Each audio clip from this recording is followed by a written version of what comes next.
we are back for another story from Mr. Teach Reads. Today's story is The Day the Crayons Quit. Crayons can't quit, can they? Let's read and find out. One day in class, Duncan went to take out his crayons and found a stack of letters with his name on them. To Duncan. Hey, Duncan, it's me, Red Crayon. We need to talk. You make me work harder than any of your other crayons. All year long, I wear myself out coloring fire engines, apples, strawberries, and everything else that's red. I even work on holidays.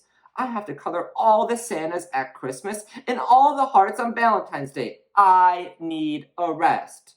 Your overworked friend, Red Crayon. Dear Duncan, all right, listen. I love that I'm your favorite crayon for grapes, dragons, and wizards. Hats, but it all makes me crazy that so much of my gorgeous color goes outside the lines. If you don't start coloring inside the lines soon, I'm going to completely lose it. Your very neat friend, Purple Crayon. Dear Duncan, I'm tired of being called light brown or dark tan because I am neither. I am beige and I am proud. I'm also tired of being second place to Mr. Brown Crayon.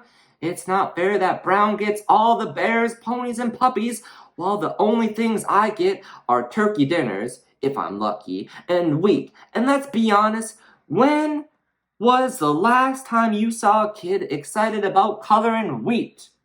Your beige friend, Beige Crayon. Duncan, Gray Crayon here. You're killing me. I know you love elephants, and I know that elephants are gray, but that's a lot of space to color all by myself. And don't even get me started on your rhinos, hippos, and humpback whales.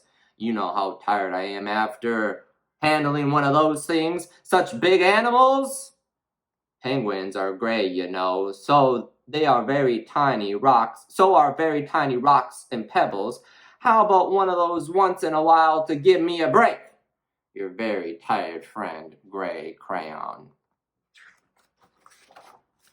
Dear Duncan, you color with me, but why? Most of the time, I'm the same color as the page you are using on. White. If I didn't have a black outline, you wouldn't even know I was there.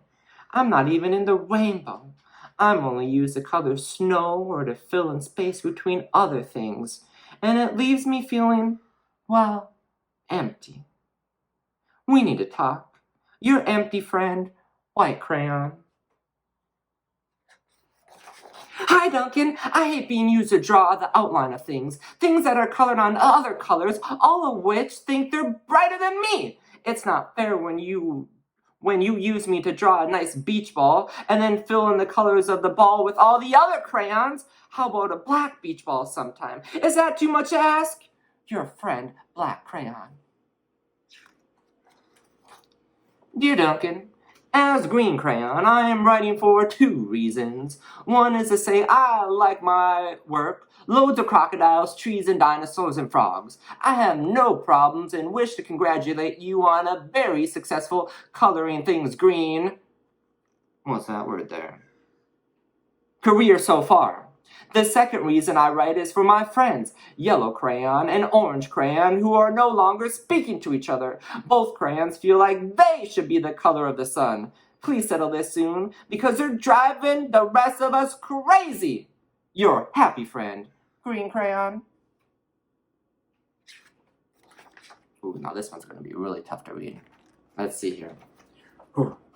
Dear Duncan, Yellow Crayon here. I need you to tell Orange Crayon that I am the color of the sun. I tell him, but he and I are no longer speaking, and I can prove that I'm Prove I'm the color of the sun too. Last Tuesday you used me to color in the sun in your Happy Farm coloring book. In case you've forgotten, it's on page 7. You can't miss me. I'm shining down brilliantly on the field of yellow corn. Your pal, and the true color of the sun, yellow crayon.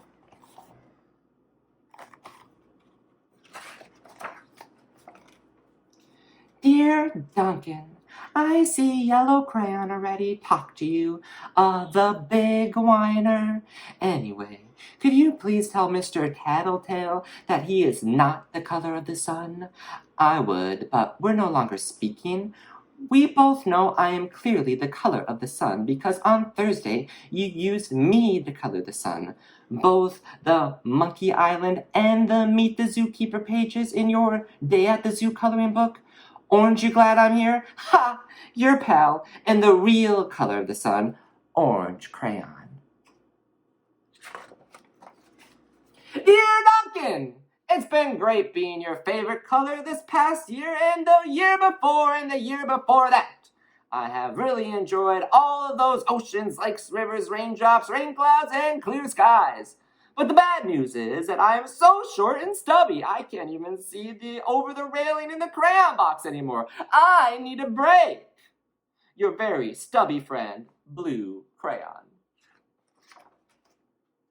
Duncan, okay, listen here, kid. You have not used me once in the past year. It's because you think I'm a girl's color, isn't it? Speaking of which, please tell your little sister I said thank you for using me to color in her little princess coloring book. I think she did a fabulous job of staying inside the lines. Now, back to us. Could you please use me sometime to color the occasional pink dinosaur, or monster, or cowboy? Goodness knows they could use a splash of color. Your unused friend, Pink Crayon. Hey Duncan, it's me, Peach Crayon. Why did you peel off my paper wrapping? Now I'm naked and too embarrassed to leave the crayon box. I don't even have any underwear. How would you like it to go to school naked? I need some clothes. Help, your naked friend, Peach Crayon. Well, poor Duncan just wanted to color, and of course he wanted his crayons to be happy, and that gave him an idea. When Duncan showed his teacher his new picture, she gave him an A for coloring.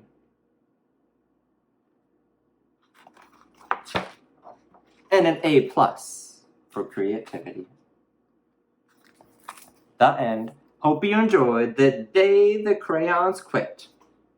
Peace.